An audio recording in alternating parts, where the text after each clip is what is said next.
Zeal for your house will consume me.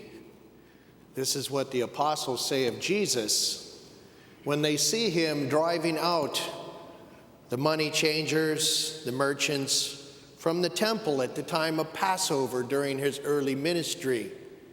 Zeal for your house will consume me. He's filled with zeal. And he makes a whip out of cords. And that's hard to picture, right? Jesus, it could be even in a rage, driving out these money changers, these merchants. Why does he do this? Modern scripture scholars often say these folks were doing nothing wrong. We don't know why Jesus did this, they'll say. This is probably why they set out to kill him, because he did this and it didn't make any sense. Now, if we dig in, some of the older scripture scholars, some of those church fathers have explanations for us. For example, Fulton Sheen says that these guys were so bold, they'd forgotten what their service was for. They got so bold that they kept moving closer and closer to the temple until they were under Solomon's portico. See, Jews came from all over, from the diaspora, from Galilee, to worship at the temple, and this is the time of Passover. And Jesus had been there before, during Passover, so he could see the progression. And they come from all over to worship, to go to the temple. That's why they have money changers, because they live in a different part of the kingdom, or yes, the Roman Empire. And they have different kinds of coins, and nothing can be accepted except the shekel. And the shekel is still the standard for money in the Holy Land. They'll still take dollars, though. Every place in the world that I've been, just about every place in the world I've been, even places like Cambodia, you're like, oh, they'll never take dollars here. Oh, yes, we will. They sometimes even like them more than their own currency, because their currency fluctuates so much and the dollar is more stable. Reminds me of a story. Father John Lankett, he was a seminarian, so was I. We were studying Spanish in Guatemala, and we went to this town, Panajachel. I'm trying to remember what he was trying to buy, but we had the denomination of Guatemala, the quetzal, or the quetzales, which is it's a mythical bird in Guatemala, and that's what their basic currency is. He had 100 quetzal note, 100 quetzales note, and he gave it to one of the vendors. And his Spanish, Father John Lankett's Spanish is very good. Even back then it was very good. And this vendor went off on him. And she's telling him that there's this tiny tear in the corner. And she says, la gente no quiere. The people don't want it. And he's like, I didn't know it was that big of a deal. So here he is. The temple is there. The money changers are there. The merchants are there. He sees this injustice and he gets angry. Makes this whip out of cords. Can you imagine him just the coins going over, the people diving for the coins, maybe their own coins, or maybe some others saying, well, it's a free-for-all. I'm going to get as many coins as I can. And the animals being dispersed all over the streets. Why does he do this? Because they broke the commandments. The commandments that we hear about in the first reading. Remember those tablets that Moses comes down from Mount Sinai with? They have these rules.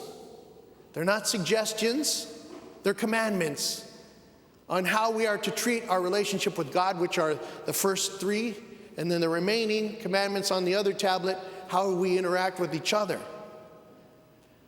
And these money changers, these merchants, they were stealing. As Fulton Sheen says, that they were defrauding people, that people would come in, right, and back then they had animal sacrifice. And they would pay so many shekels for a dove or a pigeon or a lamb or a calf, depending on how much cash they had. and that would be sacrificed at the temple. It's hard to imagine in this day and age that they did this, but this is what was done. And believe it or not, the Samaritans who lived just north of this place that we hear about in Jerusalem, in the Holy Land to this present day, believe that they are descendants of these ancient peoples, and they still sacrifice animals. They have their own temple. I haven't seen them personally, but we went to that region, and we've got pictures from their rituals. I mean, carrying scrolls almost as tall as the priest that's processing with them. And they sacrifice these animals, but what would happen was, it's like, okay, here's a dove, we're going to sacrifice it for you, give me your shekel. And then the next person comes, hey, here's a dove, we'll sacrifice, give me your shekel. Ripping people off, defrauding people, stealing, thou shalt not steal. Honor the Sabbath. You're not honoring the Sabbath if you're defrauding people that are going to worship. And Jesus does this, and they say, hey, what sign can you show us? Destroy this temple, and I'll rebuild it in 3 days. The temple of his body. Now again, seeing Jesus with the whip made out of corns, driving these people out, it reminds me of a priest that was my formation director when I was in my early seminary years. He was from Samoa, and he was about my age, but he was way far ahead of me as far as his priesthood. He went in as a young man. I went in at the age of 35. And he was a priest, and he was serving there. Came back from Samoa because a lot of Samoans were going to that seminary and studying for priesthood. And I was one of his directees. And he told me stories about his life in Samoa and Fiji as a priest of God. Now, they have a little bit different sensibilities there. He had a pickup truck with a 2x4 in the back of it. And when he would see one of his parishioners, who was a man, who was drinking and not taking care of his family and out doing stupid things, if he saw him on the side of the road, passed out, Father would get out and take the 2x4 and have a come to Jesus meeting with him. So I think of this when I think about Jesus doing this. Father died just about 2 years ago, young, right, my age, and he had kidney failure. His brother was in my class and became a priest, and he's the one that sent me the message on the feast or the memorial of St. Joseph the Worker, the day on which Father Vika died. So Jesus does this. They say, what sign can you give us? Destroy this temple. He was talking about the temple of his body, but that temple that stood there was destroyed in the year 70. And you can go there today because the mount is there, but the temple is not. You can see the stones, some of the stones of the temple down in the valley below. As he predicted, not one stone would be left on top of another. What is up there now? 2 Muslim mosques. The temple of his body is a symbol also of the temple of our body, because St. Paul says in 1 Corinthians chapter 3, do you not know that you are temples of God and that you need to be treated as such? And the Lord says on the cross, I thirst. He says to that woman in Samaria, I thirst, give me a drink. He thirsts for you. He thirsts for me. He thirsts for souls. So how are we treating the temple as we journey through Lent? The commandments are a good framework because the Lord thirsts for us and he wants to purge our temple of that which does not belong. I got a guide that it's available to anybody here. We usually leave them out in the entrances of the confessionals. And it uses the 10 Commandments as framework. And I'm just going to mention a few here. Do I refuse to believe God's revelation? I don't know. Do you remember, maybe you went through this too. When you get to high school, you're too cool for church. And this is so lame. There's so many really cool things out there. I'm too smart for this. I'm too cool for this. And then you get a little older, and the Lord keeps knocking at the door saying, let me in. And at least for me, I look back and I said, man, That was a diamond that I left in the mud back there. I got to get it out and polish it back up. This is something good. Do I believe in God's revelation? My best friend, a priest in Northern California, he went to a different theology seminary than I did, and we would call each other at least once a month. We did 4 years together at Mount Angel, and we are still best friends. Couldn't imagine having a best friend. I do not deserve to have a best friend like this. He'd call me up and he'd say, John, my teacher in biblical theology is saying that when Jesus walked on the water, he really just saw the stones below.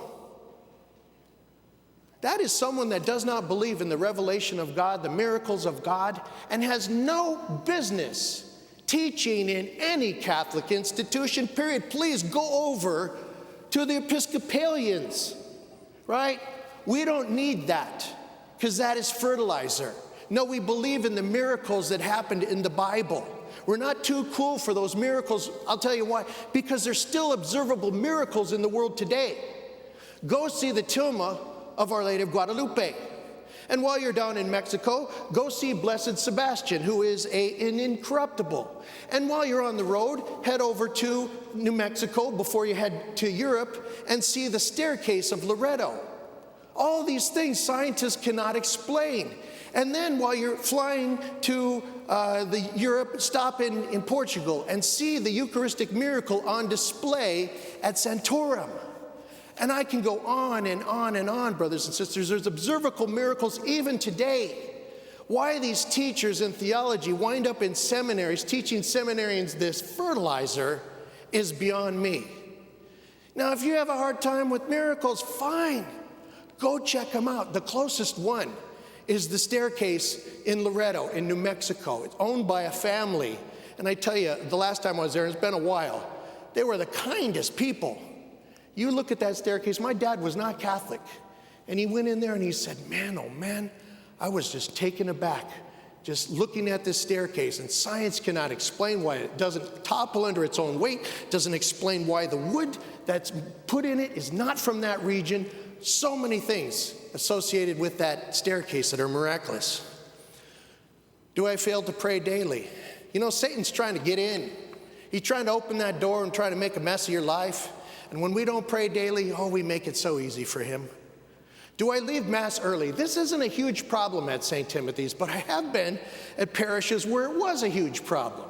My first parish, it was an epidemic. And I would preach on this. I remember one time I preached on this, vividly. And I'm standing at the presider's chair doing the announcements, and I see a guy heading for the door. And he's looking at me like this. And I'm like going, dude, you're the idiot. What are you looking at me for? Another guy in that parish, maybe it was the same guy, I don't know, it wasn't the same instance. Our parish manager was a servant as well. Of course, they all are. And she's distributing the precious blood during Mass. And this man had so much zeal for departure from the temple that he pushes her out of the way to get to the door. She has the precious blood of Christ in her hand. Now, these folks are elderly, and this is 15 years ago. Some of those folks, they had their exit interview, right? Can you imagine arriving at the throne of Jesus Christ, who is judge, right? He didn't come here to judge us, but now that he's arisen to the Father, he will judge the living and the dead. You come up for your exit interview, and you're the guy that pushed the parish manager out, and Jesus says, hey, man, I'm going to play a little video for you. Man, to get to Denny's, I got to get to Denny's. I'm retired. I can go to Denny's any day of the week, but for some reason, I got to get out of Mass early before you all do, get out of the parking lot because I cannot be inconvenienced, and I got to get to Denny's. I don't get it. Do I neglect my duties to my husband, wife, children, or parents? You know, a lot of guys struggle. They struggle legitimately, knowing what and how to do parenthood, fatherhood, being a spouse. Guys, connect with other holy men. When you mess up, go to your brothers, especially if they're solid, and say, hey, I don't know why she's mad, but I forgot our anniversary for like the 6th time in a row. And you'll hear your brother say, hey man, I know you're trying. I know you forgot. Hey, go now, get her some flowers and a card. Go back to her, give it to her, and then get on your knees and beg for forgiveness. These are the kind of things we need so we know when we're falling short of being a father and a husband, other brothers to help us, not trying to figure it out on our own. We don't have to do that. God sent other people to walk the road with us. Do I give a bad example by drug abuse, drinking alcohol to excess, fighting or quarreling, smoking weed, right? I mean, man, I worked with guys that, now it's this legal thing, and now you got these medical marijuana cards, and it just messes up your life. I mean, I was with guys, oh, this doesn't affect me at all. That's why I'm here on Saturday, because you called in sick because you were smoking weed, and then you got some coke, and then you were out partying all night, and you can't come in on Saturday to cover your commitment. So I'm here covering your commitment. That's why it doesn't affect you at all. I don't believe it. Sorry. It makes a mess of your life. Do I deliberately look at impure television, internet plays, pictures, and movies? It's rampant, right? It's such a struggle. It's tearing our community apart. It destroys marriages. It even destroyed a marriage in my own family, this use of the internet inappropriately. Friends, we got to put in the firewalls. We got to find a way to distance ourselves from this. There was a guy that I was working with in ministry, and he had struggled with this for years, and he just made a decision. No internet in my apartment at all.